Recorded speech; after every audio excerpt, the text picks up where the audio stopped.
Gentlemen, thank you very much. This is a historic call and a great opportunity to highlight some of the opportunities we have for environmental education. This is Don Baugh. I'm the president of Upstream Alliance, and I am just simply making sure that the tech is squared. I'll be introducing the panelist and the first panelist, Dr. Kevin Maxwell, just in 1 second. So just to do kind of the tech piece to make sure that we're all on the same page here. If you are having problems calling in on the computer, you can always call in by cell phone. You can see that by the arrow.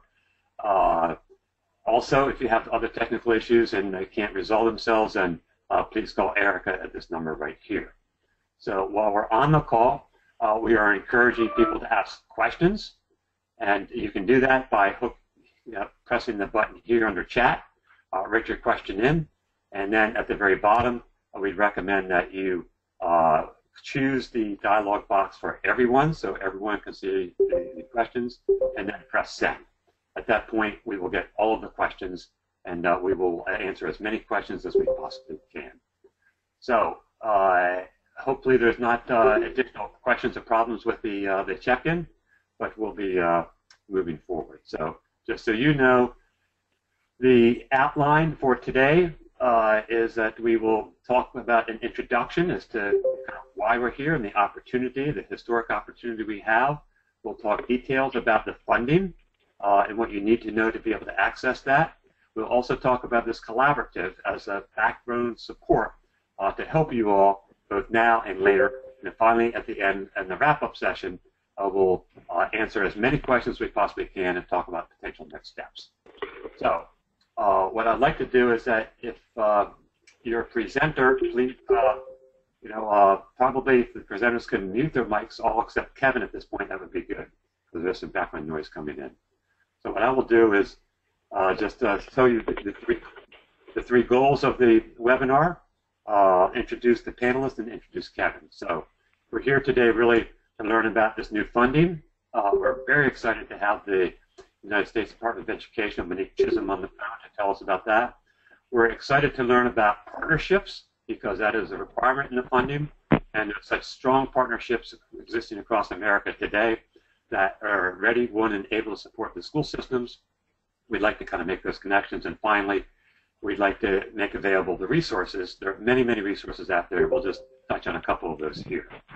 So on the call today will be Dr. Kevin Maxwell, and I think as people know, has been a leader of environmental education on the East Coast, Prince George's County, Maryland, and flanking the nation on the West Coast, a leader from California, the leader from California, in charge of their environmental education initiative from the superintendent's perspective, is Ann Campbell. Welcome, Kevin and Ann.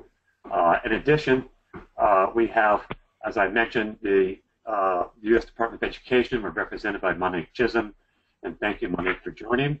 We have Kathy McGlauflin, the Director of Project Learning Tree, Aaron Boder, the Policy Director for Affiliate Relations at the North American Association for Environmental Ed, the professional organization for the field. And most importantly, we have very, very valuable time from Congressman John Sarbanes. So that is the lineup. And what I'd like to do is just introduce Dr. Maxwell, let him take it from here.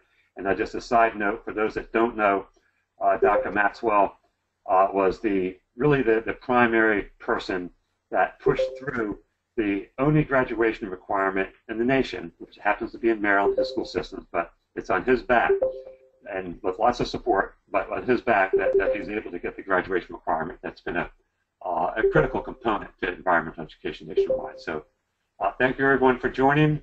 We've got a very robust list, so I'm looking at the numbers of people that continue to sign on, and what I'll do is turn it over to Dr. Maxwell. Thank you, Dr. Maxwell, for joining. Thanks, Don, and hello, everyone else.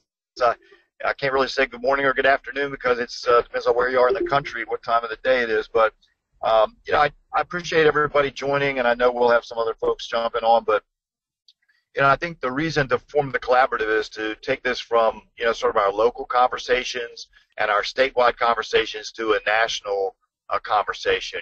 We're all grappling with some of the same issues. We've got some opportunities in funding that I know the Department of Education is going to talk about, and I know some of us have had meetings with our local elected officials and state elected officials about about those matters. Certainly, I think that, by having the opportunity to have conversations with people, we can, share our successes and talk about how we're grappling with the challenges that we have and learn from each other and make this a much more, successful thing. I mean, sometimes we can feel like we're a bit alone out there grappling with some of these things, but we really need to broaden the conversation. I also, think that, going forward, these issues are going to become more and more important. When you look at the things that are going on in our national and global environment, let alone our local ones, as it comes to storms and, other kinds of challenges that are facing us. I mean, I'm not sure about where everybody else is right now, but it's been pretty brutally hot here until just the last about 5 or 6 days. And it used to be that, that wasn't the case in Maryland this time of the year. But I think that as we look at the future and preparing kids to deal with the futures as it comes to, our energy and energy conservation, our water needs, rising waters. I mean, there's just a lot of things kids are going to have to deal with. I also think it's very connected to STEM and STEM education, and we're all doing a lot of work in that area. We know that's where the jobs are. That's partly green jobs, it's solar, it's all kinds of different opportunities for kids, and so we need to, make sure that we're getting kids ready for the jobs of the future, not the jobs of the past. So I think, again, we're going to have some opportunities in addition to this one. There's going to be some sessions at AASA.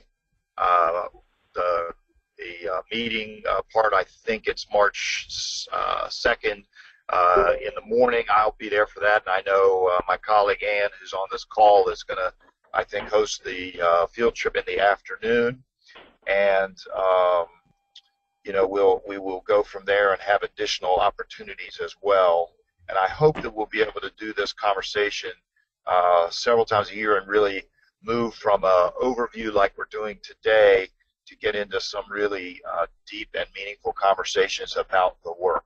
I think, to that end, working on how we obtain federal funding, and I do think it's important to understand, and Dr. Chism and I have talked a couple of different times, and I know that the money from federal funding, typically flows through states, and so we've all got some work that we need to do at the state level.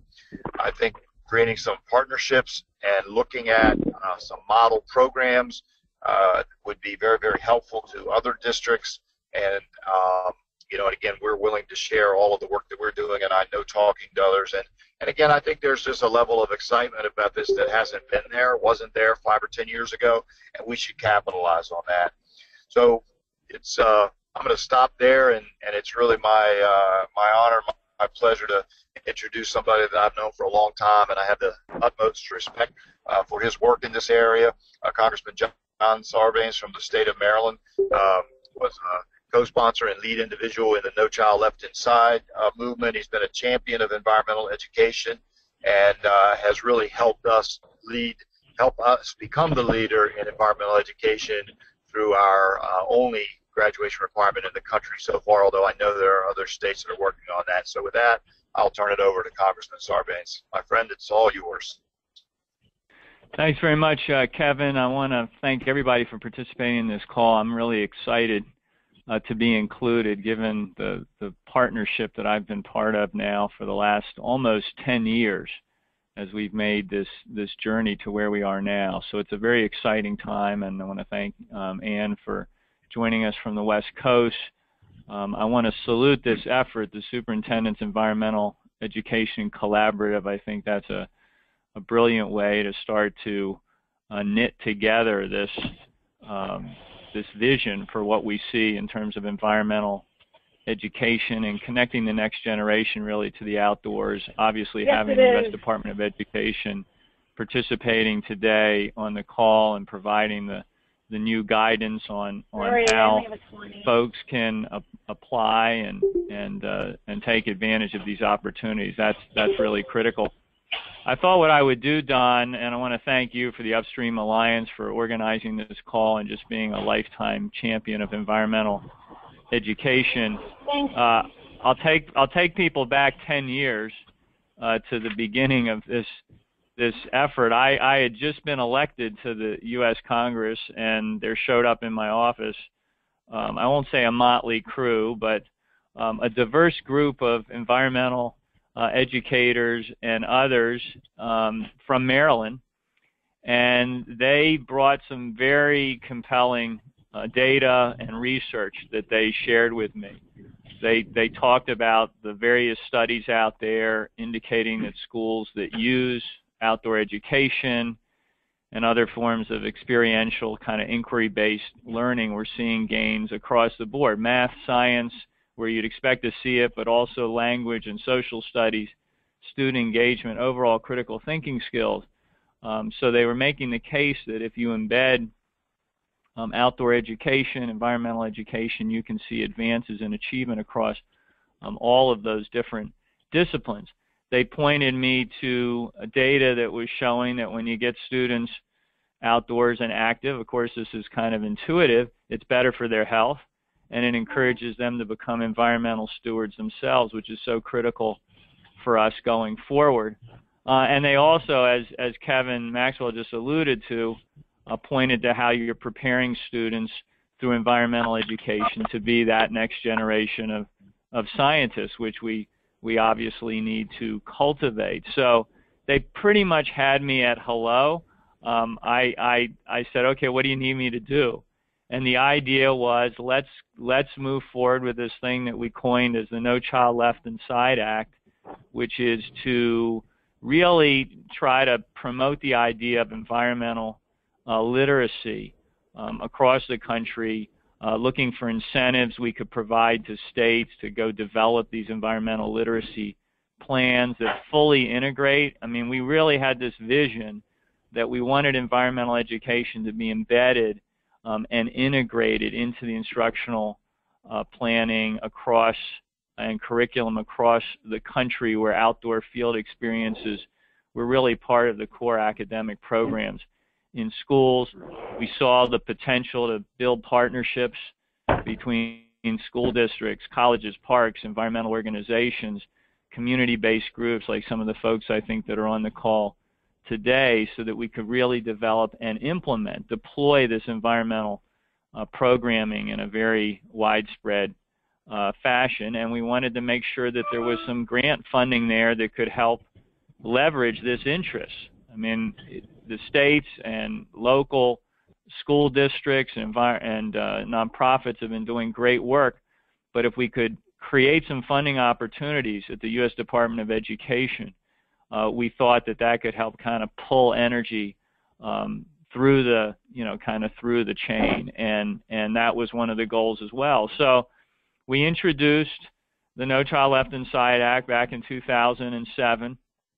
And I guess under the heading of, 90% of success in life is you just keep showing up. We kept reintroducing it every Congress since then. At one point, you'll remember, Don, we actually did pass a version of it in the House.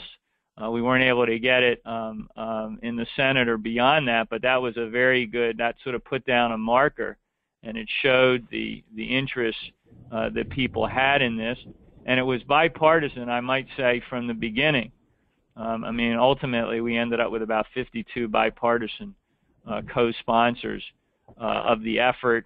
We built a coalition behind the No Child Left Inside Act of over 2,000 organizations nationally. And I'll just mention that the reason that was so helpful was we were able to call on these organizations in just about every congressional district around the country to then make the point to their member of Congress, this is a priority, and we need you to kind of step up and be supportive of it. So that was incredibly effective and important to have that coalition behind us. We had other partners. The North American Association of Environmental Educators was critical to this, and many who operate in the same space in terms of helping us build environmental literacy plans, just to kind of make the point that at the state level this activity was well underway, and that having the U.S. Department of Education become a key funding partner at the national level was really the next important step that we needed to take. So we got a lot of traction through the coalition and our other efforts. And a quick story before I sort of wind up here. At one point, we convinced the chair of one of the relevant subcommittees of the Education and Labor Committee, which is where I was a member at one time, to actually do a field hearing at the Patuxent Wildlife Refuge. He'd never done a hearing outside, and we were insistent that if we were going to be talking about No Child Left Inside, we could not have that hearing indoors. So even though there was a threat of rain that day, we prevailed upon him to gavel in the hearing outdoors with this beautiful water behind us, blue herons flying overhead and so forth. It was all on C-SPAN. We got very compelling testimony. It really drove home the point of why this is so critical to the next generation and to our young people.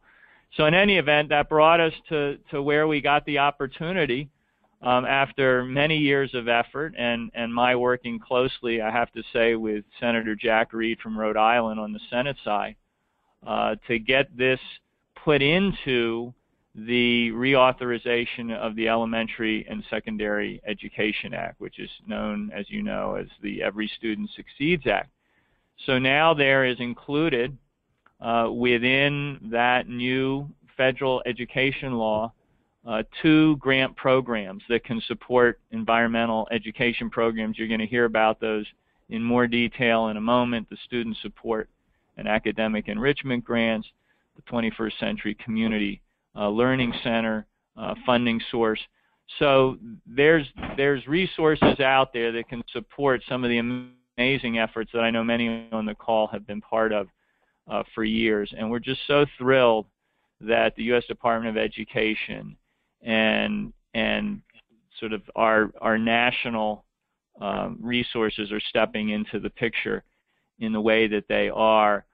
Congress, through the inclusion of NCLI in the new Every Student Succeeds Act, I think has indicated they understand, we understand how important environmental education is, and in particular the amazing and critical role that community-based organizations can play in rolling these kinds of programs out. So I want to thank everybody who's brought us to this place: Don Baugh, Kevin Maxwell, others on this call. It's been a tremendous partnership. We've finished one journey, which was to get to where we have this key commitment and partnership from the U.S. Department of Education now. But we're starting the next part of the journey, which is really to maximize the opportunities to fully embed and integrate environmental education in instructional programming across the country. And I think that part, frankly, is going to be even more exciting than the first chapter was. So I'll keep working in Congress. We want to make sure that we can fully fund the grant programs that are now an opportunity for this environmental education support. And I look forward to working with everybody who's been part of this partnership and will be part of it going forward. Thanks again, Don, for including me. Well, Congressman Sarbanes, I know I can speak for everyone on this webinar, but also for environmental education interests, people that care about the next generation of kids, and represent them to say thank you. You and Senator Reed have led this effort, and it's on your shoulders that we're here. And so I'm also glad you point out that our job is partly done, and we're delighted for this next step. So thank you, Congressman Sarbanes. It's my honor to thank you. And Congressman Sarbanes, we know you're on the campaign trail, and if you have to get off the call, we'll certainly understand. But we really appreciate your time today. It means a lot to the effort to pick up where the baton from where you're handing us, and your job's not over yet either. So thank you for recognizing that as well. So what I'd like to do is introduce Sarah Boder, and Boder is one of those people that Congressman recognized in terms of those people on the call that really made this happen. Sarah was very critical as the Director of Grassroots Coordination for the No Child Left Inside Coalition, building the 2,000-person organization-wide coalition. Now is the Policy Director and also in charge of affiliate relations for the North American Association for Environmental Ed. And for those that don't know, that is the professional organization for environmental ed. So thank you for joining today, Sarah. Thank you, Don. It's really an honor to be here with you and with Kevin and Ann and with my colleague Kathy from Project Learning Tree. Certainly, we're very grateful to have Dr. Chism from US Ed and Congressman Sarbanes join us for this exciting call and this exciting opportunity to share a little bit more about the Every Student Succeeds Act and the tremendous opportunities for environmental education within it. I really appreciated the trip down memory lane that the Congressman provided for us, thinking back almost 10 years to the beginning of planting the seed for federal support for environmental education from the U.S. Department of Education. And I should mention, I think that back in 2007, when many of us gathered to support the Congressman in advancing this legislation, we did so in part because we really believed that reauthorization of the Elementary and Secondary Education Act was imminent. It was already overdue for reauthorization, and we thought that we were sort of sliding in at the perfect time to insert some key language when Congress took that legislation under consideration. But here we are, fast forward nearly 10 years later, and in fact, the Elementary and Secondary Education Act has been reauthorized.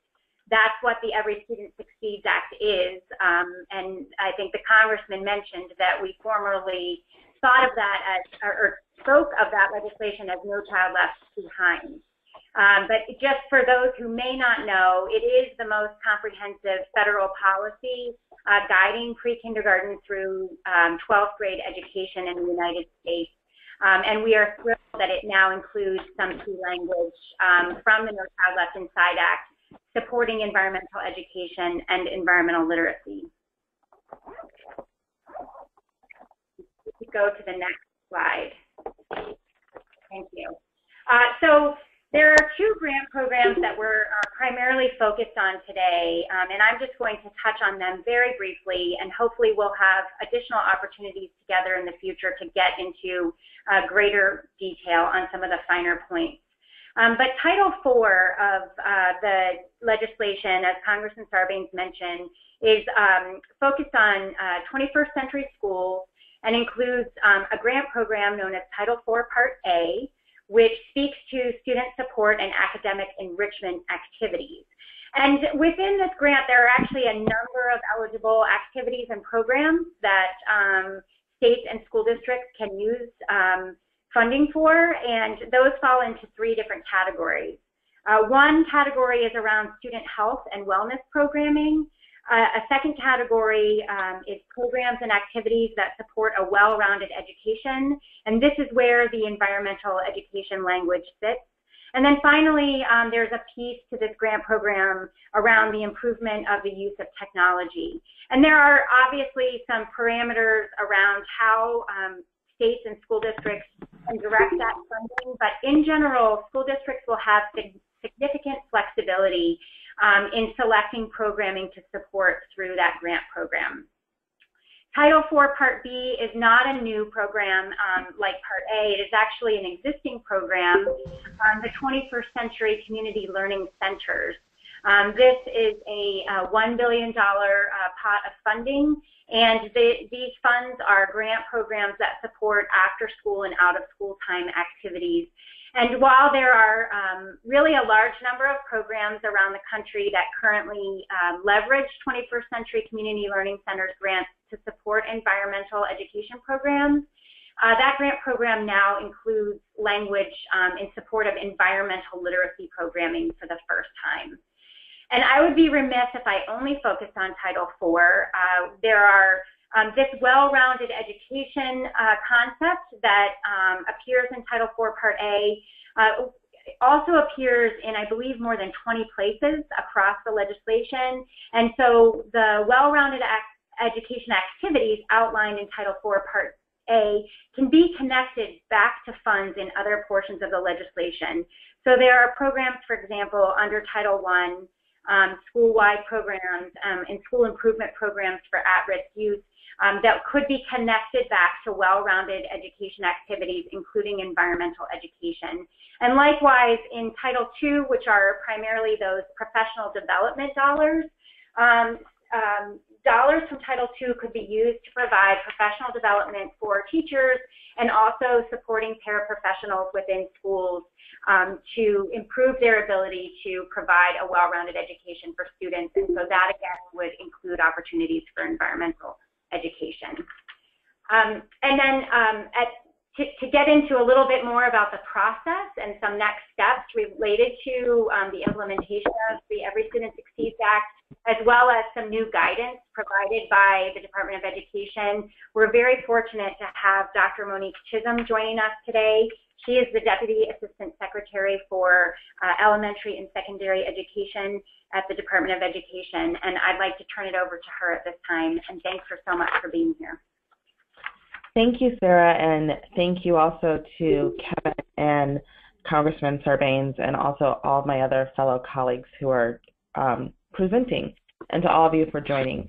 I'm glad to have this opportunity to talk about how we start to dig into all this wonderful opportunity that now is before us. And to talk about that, I'd like to start with where we are with the implementation of the Every Student Succeeds Act. So the new law was passed in December, so December 2015, and since then the Department of Education has been very involved in conducting listening sessions and doing stakeholder engagement and outreach across the nation to better understand where people wanted us to prioritize our time and energy and attention. And one of the things that we heard through that process was that the guidance for the new grant program for the Title IV Part A, which Sarah mentioned, the Student Support and Academic Enrichment Grant, was an area where people wanted us to prioritize a focus. So with that, the department has put out several guidance packages, one of which is for the Student Support and Academic Enrichment, which was released last week. And I just wanted to touch on a couple of key things that are highlighted in that document. If we could go back just one slide, I'm sorry. One of the things that's really important to understand about this new grant program under Title IV Part A is that the funds will flow from the state to the district, and then the district will need to prioritize those funds to schools based upon a needs assessment. And so it's really important to be involved in conversations up front and right now about that needs assessment, because obviously if environmental education, environmental literacy is not built into a way to identify that as a need, then it's usually not going to be identified as a strategy for improving outcomes for students. The other thing that's really important to consider as you're kind of thinking about leveraging and strategizing and utilizing federal resources is that states will be required under the Every Student Succeeds Act to submit a state plan. One of the opportunities that states have is to submit a consolidated plan, and in there they will approach that conversation around well-rounded education that Sarah mentioned. And the statute definitely points to the opportunity for states to think about defining well-rounded education in terms of inclusiveness of other disciplines, but it's a conversation that has to occur right now. So as states are drafting and working on their state plan, I would hope that you're involved in these conversations about what the definition of a well-rounded education will look like in your state. And then finally, we are currently operating under a continuing resolution for the FY17 budget until December 8th. And once we have a final budget for FY17, that's when we will start to engage with states on the rollout of funds that would support the implementation of this new grant program. Next slide, please. Just to highlight in a little more detail, the guidance document that I mentioned that was released last Friday has some very specific ways that we have tried to spotlight the importance of environmental education as part of a well-rounded education. In particular, we have provided an operational definition of environmental education that helps to clarify what the statute has provided, and then also submitted a spotlight for Project Learning Tree, which we'll talk about in just a little bit more time here, as an example of a promising program that supports outcomes for improving student academic achievement through the use of environmental education. So I hope that everyone has an opportunity to take a look at the guidance, or if there's any questions at all in terms of ESSA implementation, please don't hesitate to reach out. Well, Monique, I know I can speak for everyone on the call and people who will be seeing this webinar. Thank you very much for your support for environmental education, your clarity in that, and particularly joining for today. So that was all very good news, and you know, we will heed your good advice about working at the state level before this money is released to the districts. And it's my honor at this point to introduce Superintendent Ann Campbell from San Mateo Schools in California. And Ann has been a leader in California, and just as recently as yesterday, spoke to all 57 superintendents of California for 20 minutes on environmental ed and talked about this new initiative. But Ann, thank you for all you do in California, and thank you for joining the call. Thanks so much, Don, and a special shout out to Don and Kevin for all of your work in organizing our first call for the Superintendent's Environmental Educational Collaborative, and certainly to Congressman Sarbanes for his leadership over the years. It's just a tremendously exciting time to see everything that we've hoped and dreamed for as far as environmental education is concerned have the real potential for becoming reality in a big way, especially with the funding that Monique has just described to us. So thank you, and certainly a shout out to everybody across the country, coast to coast, for joining us on our call today.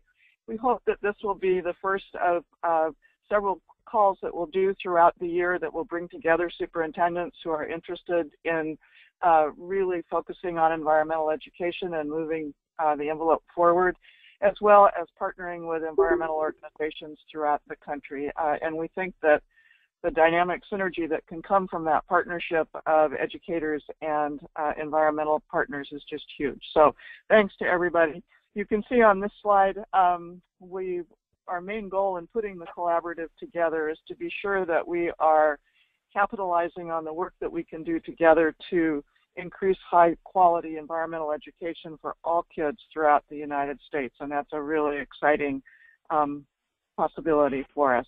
And I think too, just capitalizing on what Monique said a moment ago, one of the real thrusts of the Superintendent's Environmental Education Collaborative is to think about how do we integrate a variety of experiences together so that as students are moving through our system from PK through community college and out into the world of work, that we're really preparing citizens who will be great stewards of the environment as they move forward through their lives.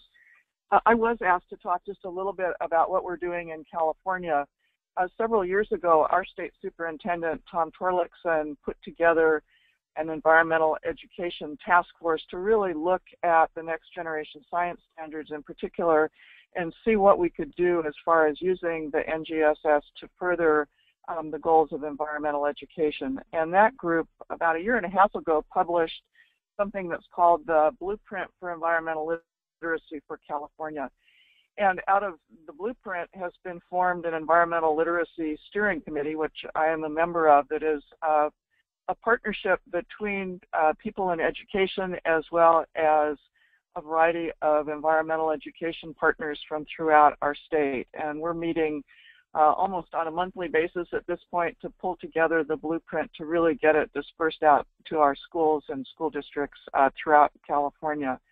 That work is being coordinated by a wonderful environmental nonprofit called 10 Strands. Will Parrish, who started 10 Strands, and Karen Cow, who's the CEO, have just been doing a phenomenal job of coordinating the work that's going on in California.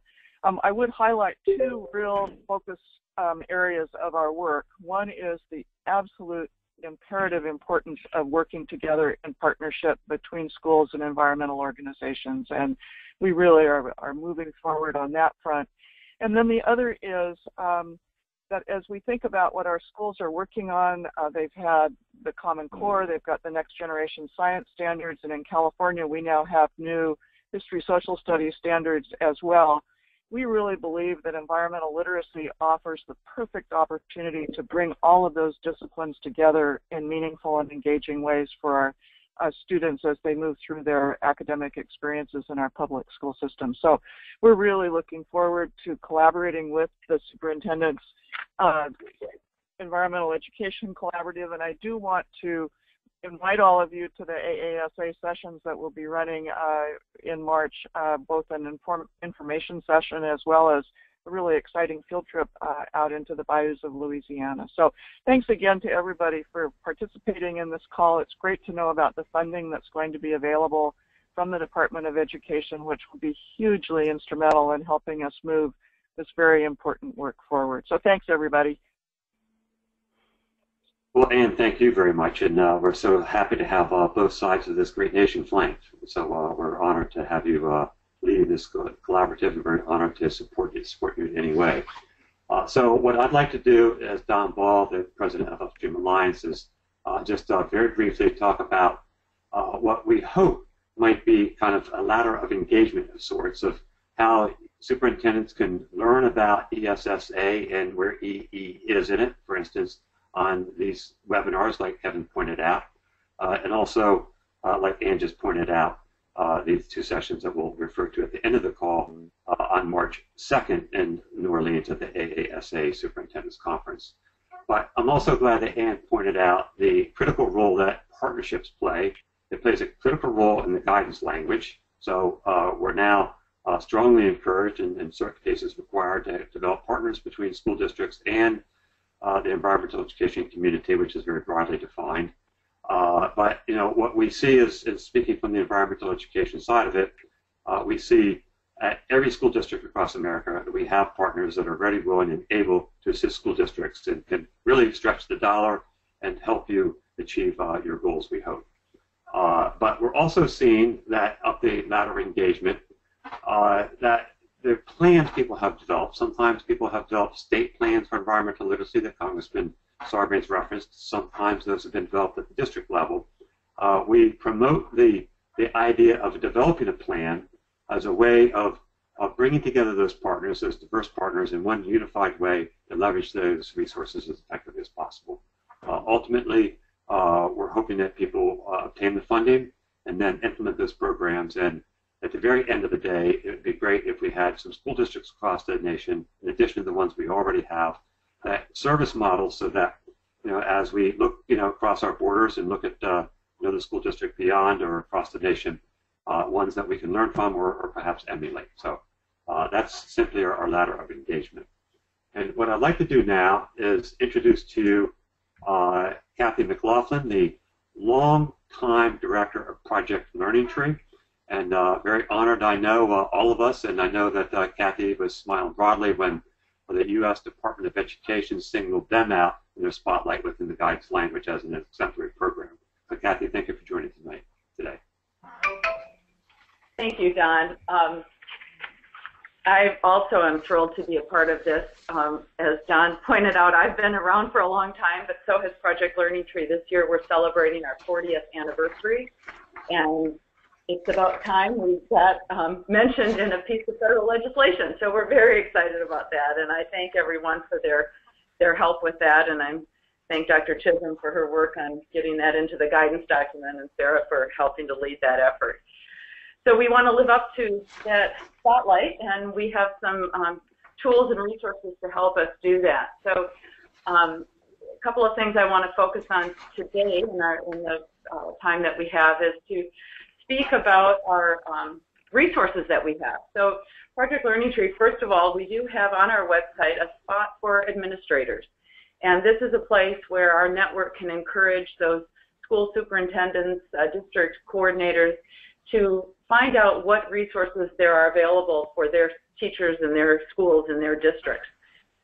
We also have, as we've had for all these years, supplementary curriculum materials for pre-K through high school educators that are aligned to, for example, the Common Core, working on the next gen science standards, as well as in states that have their own state standards, alignment and correlation to those state standards, helping teachers teach what they already are supposed to be teaching, and in ways that engage them in understanding the world around them, their place within it, and their responsibility for it.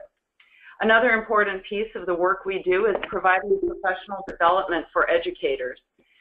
We know that classroom teachers have busy schedules and a lot of work to do, and if we're asking them to really do a top job of integrating environmental education across their disciplines, we need to help them see how that can best work for them. And so we have a national network that I'll speak about in a moment that helps deliver on the ground each year to approximately 25,000 educators professional development experiences in learning how to use these materials with their students. For purposes of this call, I wanted to just highlight two other programs that we offer. These are really important for the purposes and the funds in Title IV, providing those opportunities for students to experience the outdoors. So two of our programs, GreenWorks is an environmental service learning program where we provide small grants to educators and their students to really engage in environmental service learning projects, providing opportunities for leadership and skill development and engagement in the outdoors, connecting those students to the outdoors, as Congressman Sarbanes said in his opening remarks, is so critical for this generation and the next. And secondly, we provide a program called Green Schools, which encourages student leadership working at getting those schools a pathway to developing those 21st century skills that Anne was just speaking about in her presentation. So the Green Schools program is another resource that will provide those opportunities to engage the students. Next slide, please. And then how do we do this? Well, we have an international network, but we'll focus here in the United States, where we have partners and programs in all 50 states and the District of Columbia and our trust territories as well. And these folks are there to provide that professional development, the on-the-ground support, sharing resources that are appropriate at the state level for teachers to be able to integrate environmental education. So we connect with, you'll be hearing from Sarah again in a few minutes, with a lot of the state environmental education associations, as well as colleges, universities, state departments of education, state departments of natural resources. And then we, through this collaborative, we're very proud to be a part of this, but are also doing connections with districts through the Green Schools movement as well. So we're here to provide help and services and are excited to have this be the next greatest thing in environmental education. Thank you, Don.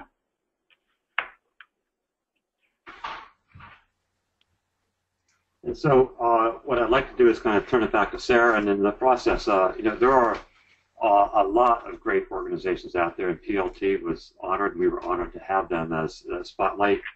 I know that you know, the National Wildlife Federation has a great program that H Conservancy does, and what you'll see in your district is many organizations that can provide a robust level of services and resources. And as I mentioned before, the premier professional organization for the field is an NAAE, and Sarah, if you could take it from there. Thanks again, Don. I'll be brief. Just want to point out a couple of resources and tools and supports that we hope that we can offer to this effort. We currently have sort of frameworks and tools for making the case for environmental education that I hope will be useful to this collaborative. We do provide a series of guidelines for excellence in environmental education, and one of our most fundamental in that series is the Guidelines for Excellence in K through 12 Education. And so this really provides the framework for integrating environmental education across the curriculum, kindergarten through grade 12. We are also really working hard to compile and condense the research on environmental education as it relates to student outcomes. And we have a program that we're calling EE Works, which really takes a look at all of the peer-reviewed literature to date on the impact of environmental education on student achievement, and we have begun to distill that peer-reviewed research into some really positive messages to make the case for more integrated environmental education. And we will gladly be sharing links to those resources as this collaborative moves forward. We also, I am a director of policy for NAAEE, and we work very hard to ensure that we are maintaining existing federal programs for that support environmental education, as well as in the case of the Every Student Succeeds Act, looking for new opportunities to bolster support for environmental education. And we are committed to continuing that work both at the federal and at the state level moving forward. Next slide. As Kathy mentioned, we do have affiliate organizations across North America. So just as we serve as the Professional Association for Environmental Education at a national and international level, we have affiliate organizations that provide that same coordinating backbone role at the state level. And these affiliates can really be strong partners for school system leaders. In many cases, they serve as conveners. In some instances, they are program providers through things like Project Learning Tree and other programs. And importantly, for your work, they really can be the direct link to program providers who can really help to enhance the work that's happening within the school. So as I mentioned, through that affiliate network, we really have connections to environmental education organizations nationwide, and we really hope that we can help in places where there might be a lack of real connectivity between the formal and non-formal education sectors. We see ourselves as being able to really help bridge that gap. Thank you. Well, Sarah, thank you very much, and thank you for all the efforts you've done through the years, and particularly, with getting to the ESSA where we need to be. It's an honor to have such a great professional organization representing the field. And what I'd like to do now is turn it back to Dr. Maxwell to talk about SEEK and some very exciting opportunities coming up. So, Dr. Maxwell, it's all yours.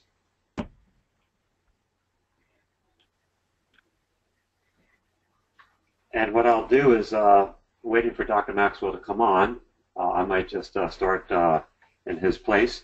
I know he's having some technical difficulties, but just to reiterate what I think we alluded to before, is that this is the beginning of, we hope, and I'm speaking on behalf of Dr. Maxwell and Campbell, what we hope is a very robust partnership or a collaboration of superintendents across the nation. And what we do have is at the Superintendents Conference in New Orleans on March 2nd, two very significant events on the official program at 9 and 10 o'clock in the morning. We have a lot. You should just get a bunch of copies and keep them up there. So you have an hour long. We have a little bit of a, if someone could mute their mic, that would be great, and I'll just continue. Thank you. So on March 2nd at the New Orleans conference, there's an hour-long session on environmental education. Then in the afternoon from 12:15 to 4:30, a little over 4 hours, a field trip, both to the 9th Ward, which was hard hit by Hurricane Katrina, as well as the Baugh, with the emphasis on climate change, but emphasis on how can we prepare the next generation to take the challenges and opportunities presented to them by the environment. So we're honored for that opportunity there. And so what I'd like to do is invite everyone to that. You'll get follow-up questions. Yeah, Kevin, I got you. Go. Hey, Don. Yeah. Hey, Don. Yeah, sorry, I lost the mic on my computer. Okay, well, back to you, Kevin. It's all yours. Okay, so I just wanted to read it. I know you just said most of it, but I wanted to just say I hope folks will come to the events at AASA, both the session in the morning and the field trip in the afternoon. And again, I hope this will, be able to become a really big program. Excellent. Thank you, Kevin. And what I'd like to do now is just open up for any questions people might have. If you want to enter things into the chat box, that would be great. But while we do that and wait for any questions coming in, just a thank you to, as you can see, all the partner associations here, flanking our nation from the Prince George's County Public Schools to San Mateo, the great help from PLT through the decades, and I think you can see the other partner organizations. So, is there any other? One thing I'd like to point out is that we will be following up this webinar with an email, the link to this webinar, so that people can distribute it widely. And I'm not seeing inundated with questions, but if you have questions, please type them in, and we'll just take a second for that. And now there's some questions about.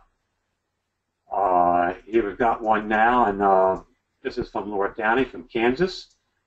So let me just read the question for her.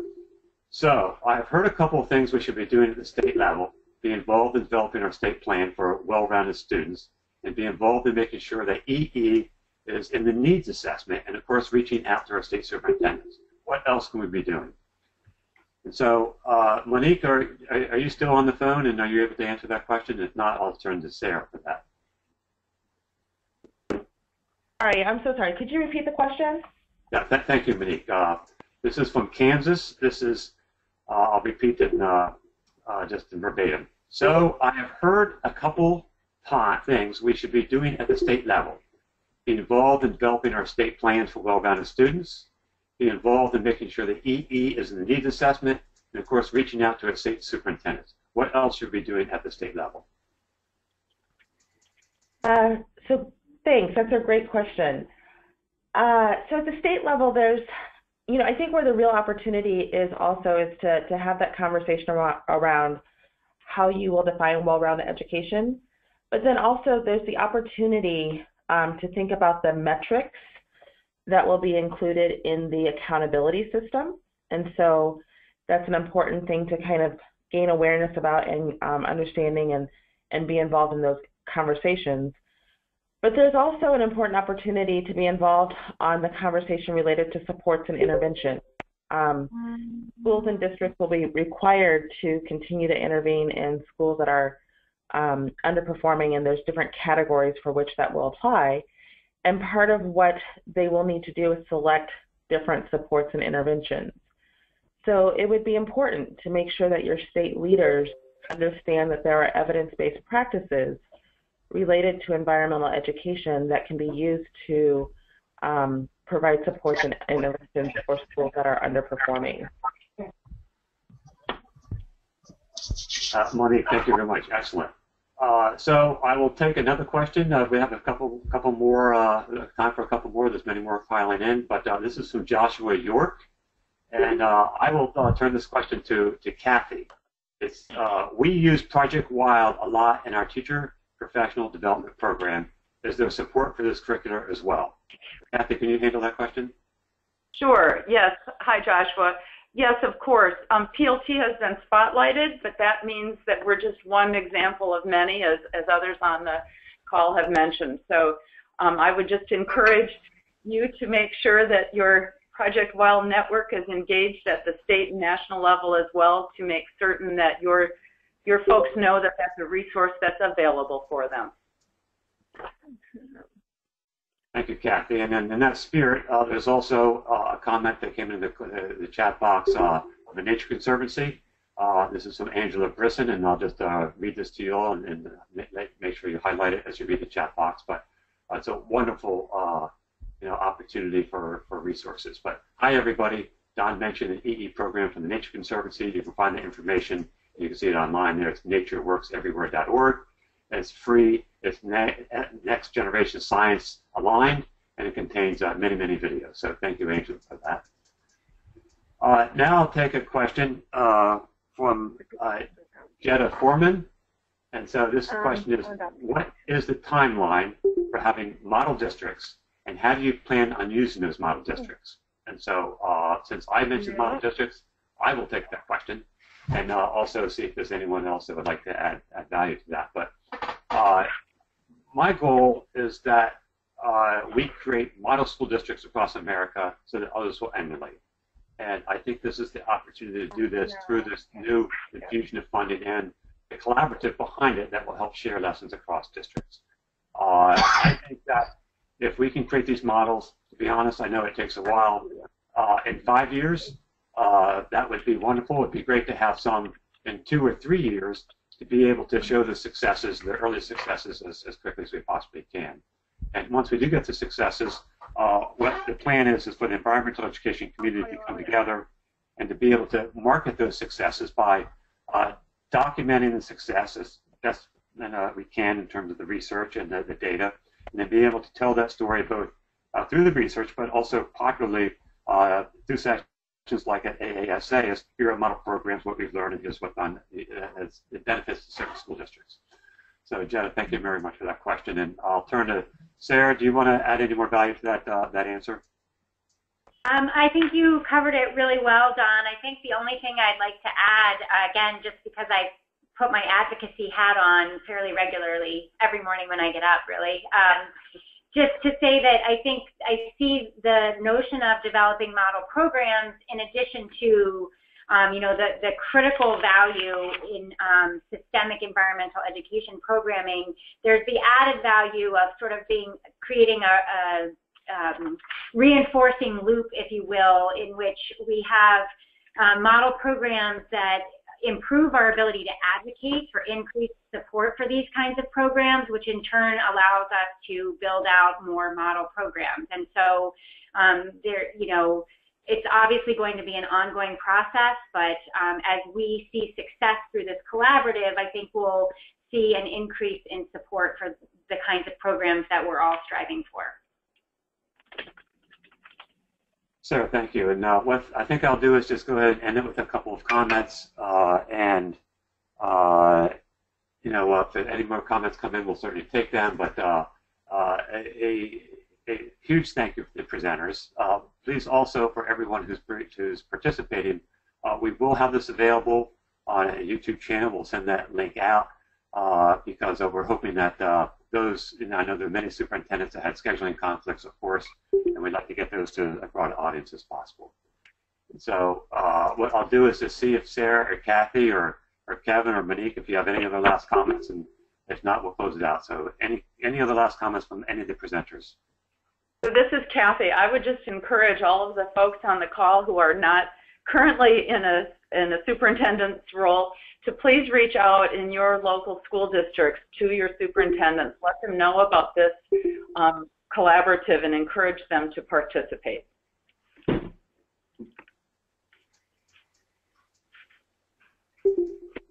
Excellent. And I will take, we have one question just came in. We'll see. We'll take a quick look at this one. This is from Jetta Foreman. She's curious if we all have plans for assessing or evaluating success in districts. And, I believe that should be done at the district level. But Sarah, do you want to make any comment about that? I can speak at a sort of a higher level. There are accountability systems that Dr. Chism referenced, sort of built in a more comprehensive way in terms of school success and improvement. But in terms of sort of the environmental literacy piece, we are working, again, at a sort of a higher level right now to begin to shift the focus from simply environmental literacy planning to environmental literacy implementation. And as we do that, we are absolutely looking at what are some common metrics that we could develop and use across the country so that we can begin to form some common understanding of our success and where we need to work a little bit harder. So that's sort of a stay tuned kind of a thing. Well, Sarah, thank you. And we started on time, we'll end on time. And I want to thank all of the presenters. A big shout out to Congressman Sarbanes. So we wish him luck in the election. We're delighted he's doing very well. And thank you for U.S. Education, Monique. We're so honored that you joined us. And thank you, Dr. Maxwell and Campbell. And, of course, thank you. And a big shout out to Project Learning Tree with Kathy McGlauflin and Sarah Boder. So thanks to everybody. We will send you the YouTube recording of this, and we look forward to seeing everybody in New Orleans on March 2nd. So we're honored to be part of this, to support superintendents. Thank you very much.